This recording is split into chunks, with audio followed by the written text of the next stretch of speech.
Só quem acredita que Deus pode usar qualquer pessoa vai entender o que aconteceu naquela manhã fria de domingo. A porta da igreja se abriu devagar, fazendo um rangido que ecoou mais alto do que o coral que ensaiava no altar.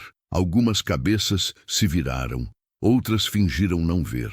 O cheiro de café, recém-passado, misturou-se com o odor forte de rua molhada e roupas que não viam água havia muito tempo. Foi quando ele entrou. Meu nome é Margaret e já passei dos 70.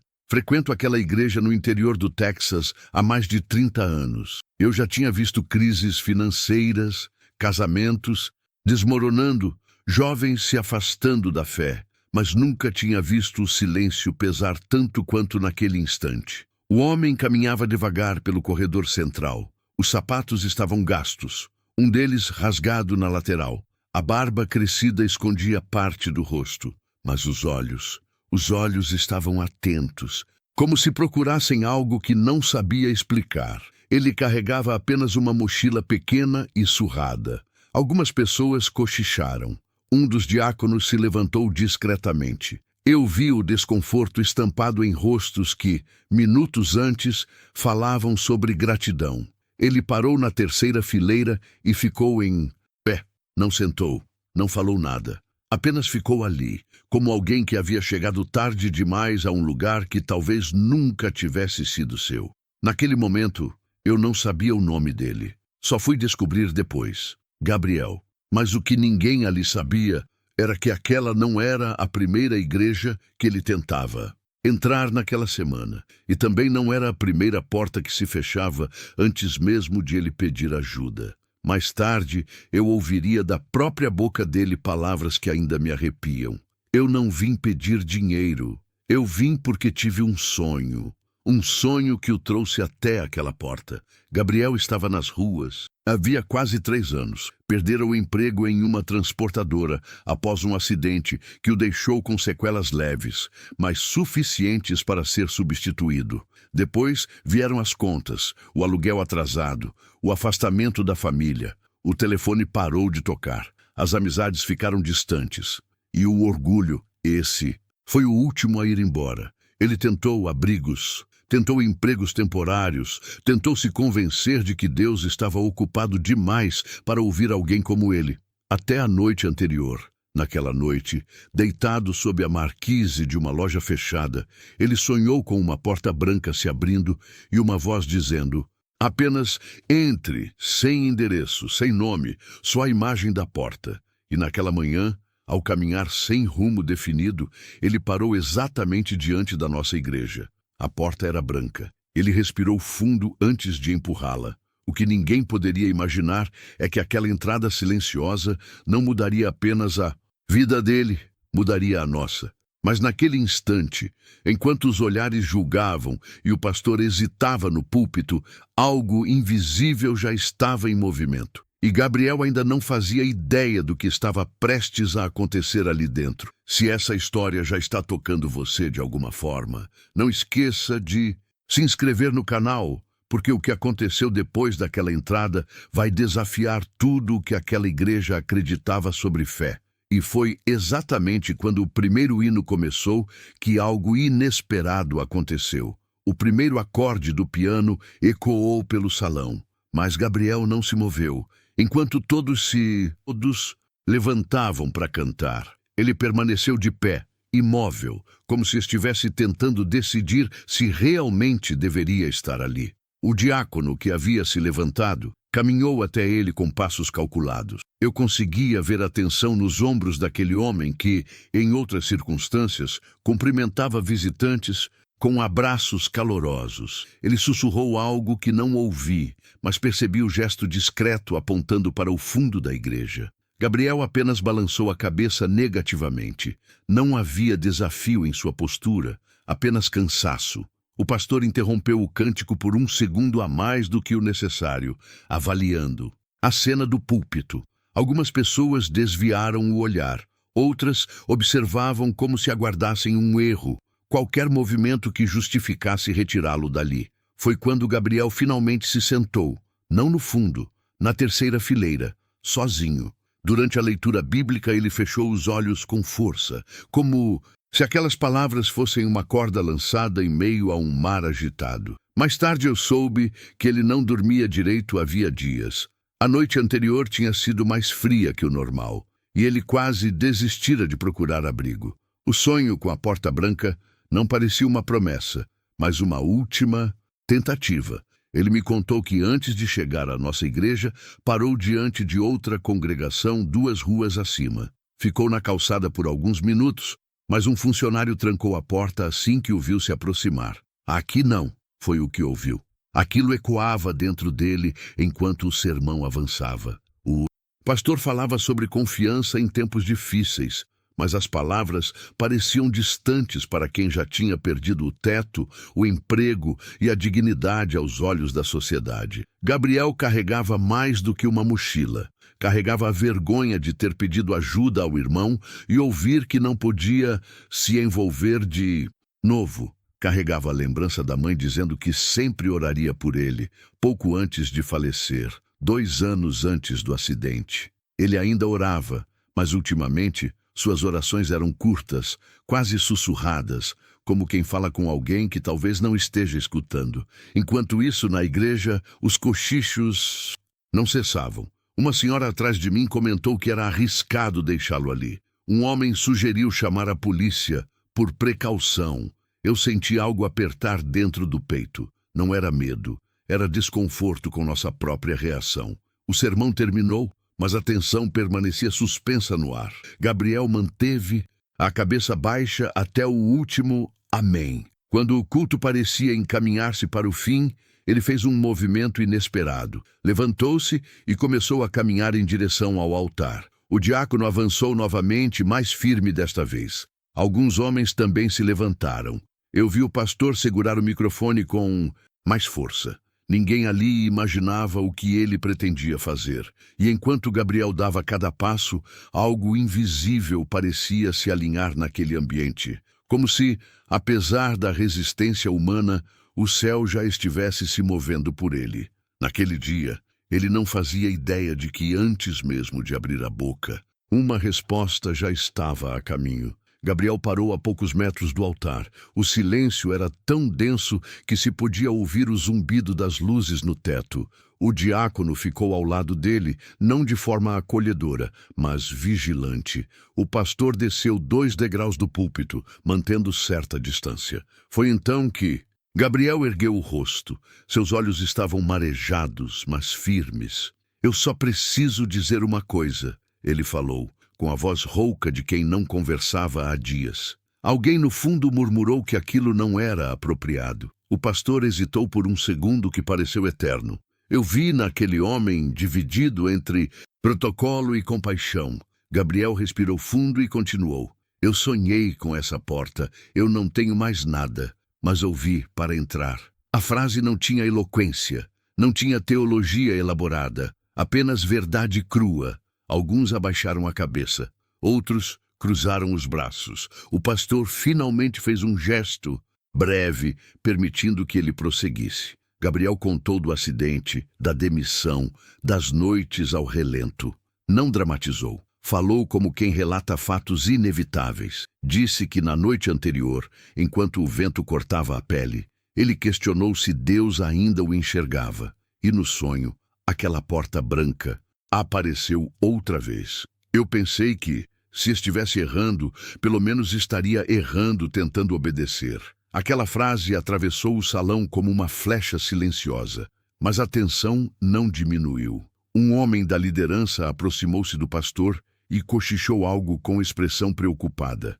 O receio de escândalo, de risco, de sair do controle pairava sobre todos. Gabriel percebeu. Eu vi em seus olhos o momento exato em que ele quase recuou, quase pediu desculpas e voltou para a rua. Quase confirmou o pensamento que o acompanhava há meses. Talvez Deus não estivesse mais interessado. Foi ali, naquele ponto sem retorno, que ele tomou uma decisão que não fazia sentido para quem já tinha perdido tudo. Ele se ajoelhou, não para implorar dinheiro, não para exigir nada. Apenas apoiou os joelhos no chão polido da igreja e baixou a cabeça. "Se o Senhor ainda me vê", Eu fico, sussurrou. A atitude quebrou qualquer expectativa. Ninguém ordenou, ninguém planejou. Ele simplesmente escolheu confiar quando não havia garantia alguma. O clima mudou de forma quase imperceptível. Eu senti. Outros também sentiram, como se algo tivesse atravessado o ambiente, não de maneira espetacular, mas profunda. Nesse instante, a porta lateral da igreja se abriu discretamente. Um homem entrou apressado, ainda vestindo jaleco branco, como se tivesse saído direto de um plantão. Ele não fazia parte da congregação regular. Poucos o reconheceram. Caminhou sem hesitar em direção ao altar, com o olhar fixo em Gabriel ajoelhado. E foi quando tudo parecia caminhar para um constrangimento maior que algo começou a se desenhar de uma forma que ninguém ali poderia prever. O homem de jaleco parou ao lado de Gabriel sem pedir explicações. A igreja inteira observava, tentando entender aquela interrupção inesperada. Ele se apresentou rapidamente ao pastor, dizendo que estava visitando a cidade para substituir um colega no hospital local e que sentiu um impulso estranho de entrar ali naquela manhã. Depois, se ajoelhou também. Não tocou em Gabriel de imediato. Apenas ficou ao lado dele em silêncio. O gesto desmontou qualquer resistência que ainda pairava no ambiente. O pastor, ainda cauteloso, desceu completamente do púlpito e se aproximou. Gabriel continuava com a cabeça baixa, mas seus ombros já não estavam tensos. O médico falou em voz baixa. Eu não sei tudo o que você está enfrentando, mas eu sei reconhecer quando alguém está à beira de desistir. Aquilo não foi espetáculo, foi direção. O pastor então tomou uma decisão que alterou o rumo daquela manhã. Pediu que a igreja se levantasse, não para observar, mas para orar. Não uma oração apressada, uma oração real, sem microfone, sem performance. Apenas pessoas que minutos antes estavam desconfiadas, agora confrontadas com a própria fé. Gabriel foi convidado a permanecer ajoelhado enquanto o pastor colocava a mão sobre seu ombro. Não houve promessas grandiosas, apenas um pedido simples: clareza, provisão e restauração. Durante aquela oração, algo começou a se mover de maneira discreta. Uma senhora da primeira fileira, eu mesma, senti que precisava fazer mais do que assistir. Tirei do bolso um pequeno envelope que carregava havia dias, uma oferta que eu separara para uma reforma futura da igreja. Não parecia coincidência que ele estivesse comigo naquele momento. Outras pessoas começaram a se aproximar, não com olhares de julgamento, mas com passos hesitantes de reconciliação. O médico pediu permissão para conversar com Gabriel após o culto. Disse que trabalhava justamente com reabilitação física e que talvez pudesse ajudá-lo a avaliar as sequelas do acidente que o afastaram do emprego. Nada estava resolvido ainda, mas uma estratégia silenciosa parecia se formar peça por peça. Não era apenas sobre dinheiro ou abrigo. Era sobre dignidade sendo restaurada diante de todos. Gabriel ergueu o rosto pela primeira vez. Desde que se ajoelhara, havia surpresa ali. Talvez ele tivesse esperado rejeição, não intercessão. O pastor sugeriu que naquela semana a igreja se organizasse em jejum e oração por direcionamento específico sobre como agir, não por impulso, mas por obediência.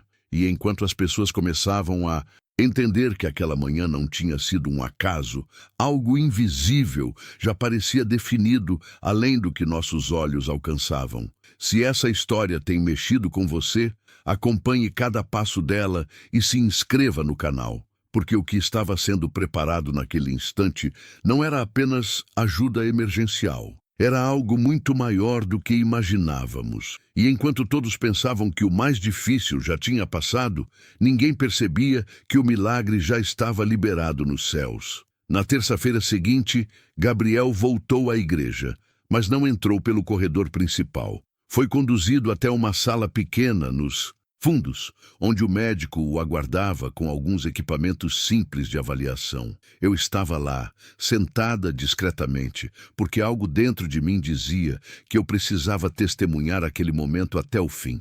Durante quase 1 hora, o médico examinou a perna que havia sido afetada no acidente, testou reflexos, mobilidade, fez perguntas detalhadas. Gabriel respondia com cautela, como quem já tinha ouvido diagnósticos desanimadores demais. Ele havia sido informado, anos antes, de que dificilmente recuperaria força suficiente para trabalhos físicos mais exigentes. Foi isso que fechou tantas portas. O médico ficou em silêncio por alguns segundos após os testes. Pediu que Gabriel caminhasse novamente, desta vez prestando atenção na postura e na distribuição do peso. Algo em sua expressão mudou. Ele repetiu alguns movimentos, ajustou a posição do pé, orientou pequenos exercícios ali mesmo. Gabriel obedeceu, ainda sem entender. Foi quando o médico disse algo que nos deixou imóveis. Não há dano permanente aqui. O silêncio que se seguiu não era de tensão.